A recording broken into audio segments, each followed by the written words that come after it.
Welcome back to the deep dive. Today, you've handed us a text that is, well, it's arguably the ultimate philosophical shortcut. Chapter 8 of the Bhagavad Gita, the Akara Brahma Yoga. It really is. And this deep dive is going to provide you with the essential vocabulary and a precise operational manual. Our source material tackles what is maybe the most high-stakes question there is. How do you successfully navigate the final hour of your existence? Exactly. So our mission today is to really cut through the jargon. We need to clearly define 8 fundamental and, let's be honest, often confused metaphysical terms. And most importantly, map out the rigorous instruction Krishna gives for attaining liberation. Right. And what's so compelling about this knowledge is that it operates as a fundamental rule. It governs the state you attain after death, but it also applies equally to the reality you are shaping right now. The whole discussion kicks off because Arjuna, having heard the previous teachings, he knows there are still some foundational pieces missing. He has more questions. He has 8 more questions. He basically says, tell me what these core terms really mean. Brahman, Atma, Karma, Adhibhuta, Atadeva, and Adhyadya. And then he asks the key tactical question. How should the steadfast know the Supreme at the time of death? So defining these concepts it's the necessary groundwork to complete the teaching. Absolutely. It's the foundation. Okay, let's unpack this terminology then. We can maybe group the 8 into 3 conceptual buckets: the universal, the individual, and the material. So let's start with the universal consciousness and the individual self. What exactly is Brahman, and how does it relate to Atma? So the source defines Brahman, which is also called Akara, as the imperishable principle. Imperishable. The best way to visualize it is to think of it as the universal conscious totality, the supreme undivided principle that remains perfectly one, even as the entire cosmos goes through these massive repetitive cycles of creation and dissolution. So it's the constant ground state. That's a great way to put it. And if that's the universal sort of infinite constant, how do we distinguish our own individual soul from that vastness? That's Atma. Atma is defined as the self's own nature, the individual conscious soul, or Jivatman. It is the principle of consciousness that specifically illumines the form of a living being. The localized spark. Exactly. The localized spark that allows you to perceive and exist as a discrete entity. So if Brahman is the whole ocean of consciousness, Atma is the conscious reflection within a single drop. That distinction is crucial. Okay, now let's move to karma. Most people, they think of karma as what goes around comes around, the consequence of action. Right. But the definition here, karma as relinquishment, that seems counterintuitive. How does the source reconcile giving with the consequences of action? Well, that's a really powerful nuance the text introduces. Karma here is defined as the specific relinquishment or giving the sacrifice that gives rise to and sustains the life states of beings. So not just the reaction, but the action itself. Precisely. Think of the sacrifices involved in creation, like the tremendous efforts parents make to sustain life, or even the cosmic sacrifices required for manifestation. It's the necessary outgoing energy that creates and maintains the flow of existence. That reframes it completely. It's the engine of creation, not just a balance sheet. Exactly. It's the generative force. Okay, so now we jump into the next 3, which relate to the material world, the divine world, and the inner experience: Adhibhuta, Adhideva, and Adhyajan. Ahibhuta is probably the simplest to grasp. It just means all things subject to birth and death. The perishable realm. Yes, its inherent nature is arising and perishing. Every physical form, from the smallest ant up to the entire structure of the cosmos, falls into this category. It's temporary. And Adhida, the divine principle that oversees that temporary realm. What's its key role? Adhideva is described as the golden effulgent person, the Hiranyamayapura. Functionally, this is the deity who is the substratum of the senses. The substratum of the senses. What does that mean? It's the consciousness that receives all the knowledge flowing in through your sight, hearing, touch. It's the divine subject that, enjoys and receives the sense data from the Advaita realm. Got it. And finally, Adhyaya, the inner sovereign. This definition felt really profound to me because it ties this high spiritual principle directly to the mundane act of perception. It's fascinating, isn't it? The connection here is to yajna, or sacrifice. Yeah. The external definition is an offering into fire. But the inner sacrifice is the very act of cognition of objects through your senses. So every time I see or hear something. You are performing a subtle sacrifice. Yeah. Because Vasudeva Krishna abides in the body as the conscious perceiving force. He is the Adiyajya. He's the inner sovereign who is the ultimate experiencer of every single moment of your awareness. So we've defined the ingredients: the universal constant, the individual self, the engine of creation, the perishable matter, the divine receiver, and the inner sovereign.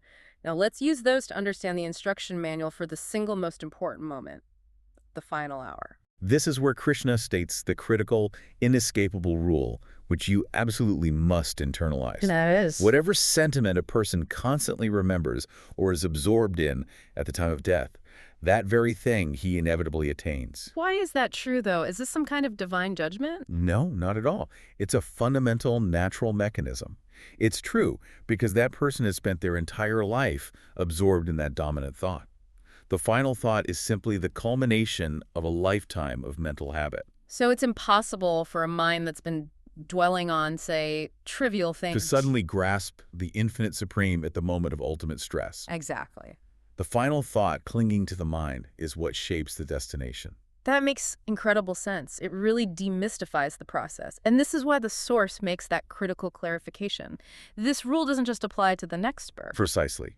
While it's stated as the rule for the state after death, the source powerfully emphasizes that a person's recurring thoughts determine how he shapes his present life. Your current reality. Your current reality, your surroundings. If you constantly think of fear, you create a fearful reality. If you constantly dwell on the divine, your immediate reality takes on that quality. So the instruction to Arjuna and to you, the listener, becomes this immediate practical call to action, not just a promise for the afterlife. It becomes radically clear. Therefore, constantly remember May Krishna at all times and perform your duty. That act of surrendering the mind and intellect to the Supreme while continuing your responsibilities. Even fighting a war, in Arjuna's case. Even that, it's the essential discipline. Constant habitual remembrance ensures the mind is tuned correctly when that final critical moment arrives. Which brings us to the how. For a sincere seeker, how do you actually cultivate a mind that's guaranteed to focus on the Supreme? The source outlines some incredibly rigorous methods, starting with the path of practice, abhyasa, and yoga. The path of practice is about sustained mental toughness. It requires continually contemplating the supreme luminous divine being and sustaining the mind so that it does not wander. Which is extremely difficult. It is an extremely difficult task. This steady, continuous meditation is what establishes the mind in equanimity or yoga. It's not passive at all. It's an active, focused effort. The text then gives two specific high-intensity yogic practices. First, the detailed meditation path, the Saguna Nirkara path. This sounds less like meditation and more like internal engineering. It's intensely demanding. It uses physics and physiology to control the mind. The yogi has to control the breath, priyama, and the mind, dhyana, to forcefully concentrate the life force, the prey. And fix it where? And fix it in the space between the eyebrows, the bhrumadhya. While holding it there, they have to meditate on God as omniscient, unoriginated, a sun-like radiance, subtler than the subtle and beyond all ignorance. That level of control is it sounds almost unattainable for an average person. It is, and there's an equally demanding path for the purely intellectual. This is the Nirguna Nirkara path, meditating on the attributeless absolute, often for scholarly renunciates, the brahmacharans. And this involves a precise sequence. A very precise sequence. Restraining all sensory gateways, fixing the mind and the heart, establishing the life breath in the very top of the head, and then uttering the single syllable Om. While contemplating its meaning as the attributeless Brahman, and then consciously abandoning the body. Exactly. It requires absolute non-attachment. This is why the source includes a critical caveat, something commentators like Swami Chinmayananda point out. Which is what? The renunciation, the vairagya, required here must not be self-suppression or fleeing from life. It has to be the natural ripening of your discriminated intellect. It means leading a peaceful, simple life, free of craving, performing your duties, and recognizing the temporary nature of all things through wisdom, not through fear. Okay, so given the extreme rigor required for both of those paths, the text thankfully pivots to what's described as an easier, more accessible path. Yes, the path of single-pointed devotion. This is Krishna's great mercy, really. It is. He states that whoever always and exclusively remembers God with single-pointed devotion day and night, living with the unwavering sentiment, I belong to God and God belongs to me, that steadfast yogi is easy to reach. God becomes readily attainable to him. So for the devotee, all that complex choreography of breath control and fixing life force becomes secondary to just continuous commitment. Absolutely. For someone who lives in habitual remembrance of Vasudeva all, the universe is already centered on the divine. Whatever sentiment or name arises at the end will itself be Vasudeva. Their mind is already fixed by love, not by forced discipline. So no special rule for departure is needed for them. None. They naturally recall the Supreme because they've been dwelling on it constantly. And the result for these individuals is monumental. Hmm. The source uses a specific high honorific for them. It does. It reserves the term Mahatma Great Soul, specifically for those perfected by this devotion. And those great souls who attain God are not subject to sorrow-filled rebirths or this brief recurrence in a world that is inherently transient. And that leads us to the final section, which is about cosmic time. Why does attainment guarantee non-return? The answer seems to lie in the staggering scale of the universe itself. The reason is simple. All worlds, up to Brahma's world, are cyclically repetitive. They arise and they perish. They're all subject to the limitation of time. But God is timeless. God is defined as timeless and unchangeable. So those who attain God transcend the entire massive cycle of recurrence. Okay, let's try to truly get our heads around the scale of Brahma's time, because the numbers are overwhelming. They redefine vastness. The seers who truly understand time know that one day of Brahm equals 1,000 Chatura Yugas. His night is also 1,000 Chatura Yugas. And put that into human years for us. A single Chatura Yuga is 4,320,000 human years. So we are talking about a single day for the Creator lasting over 4 billion human years. 4 billion years of activity, followed by 4 billion years of rest. It's an almost impossible scale to visualize. And within that cycle, what happens to all living beings? At the start of Brahma's day, all living beings manifest from the unmanifest. They emerge from his subtle body. They live out their destinies for those billions of years. Then, at the start of Brahma's night, they are reabsorbed back into that unmanifest state. Only to come back again. Only to remanifest again, according to their karmic tendencies, in the next day. Again and again and again. It is a terrifyingly massive wheel of birth and death. But the real goal is beyond even that cycle. Yes. The ultimate object of knowledge is the extraordinary, eternal, unmanifest, the supreme divine person, who is not destroyed when all these cycles of worlds and beings are destroyed. This is the true akara, the supreme goal, the pargati. God's supreme abode. Attaining it means you're off the wheel for good. You're off the wheel. Finally, the text describes the two eternal paths that govern where souls go upon death, the bright way and the dark way. These are the Devayana and the Pitagina. The bright way is the path of non-return. It's presided over by luminous, fire-like deities, and it's tied to auspicious cosmic moments. The day, the bright fortnight, the 6 months of the northerly course of the sun. And that's for the knowers of Brahman. Yes, those who have lived according to wisdom and devotion, they proceed this way, and they attain liberation. And the dark way. I understand this path leads to enjoyment, but you have to come back. That path is presided over by smoky night deities.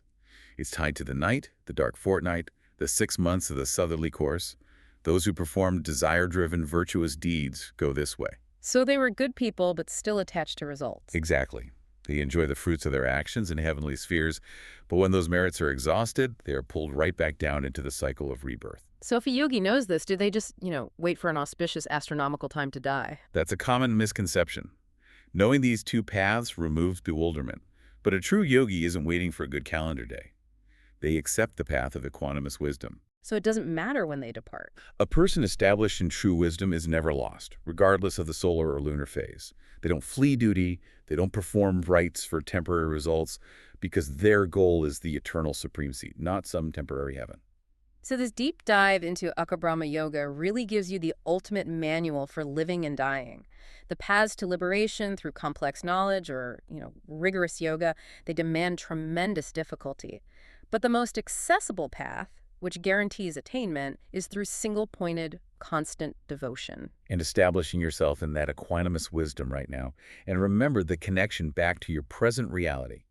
Constant recollection is the key. The cumulative sentiment of your mind is shaping your immediate surroundings today as much as it is shaping your ultimate destiny. So what does this all mean for you? Well, given that all worlds up to Brahma's realm, which again lasts over 4 billion years per day, are cyclically repetitive and temporary, The knowledge that you can pursue the eternal unmanifest, the supreme, it fundamentally redefines your entire sense of ambition. That changes what's important. Completely. If everything short of that supreme goal is temporary on a cosmic timescale, how does understanding that vast, repetitive cycle affect the importance you place on your current worries, your desires, or your temporary achievements? That's something to contemplate until next time.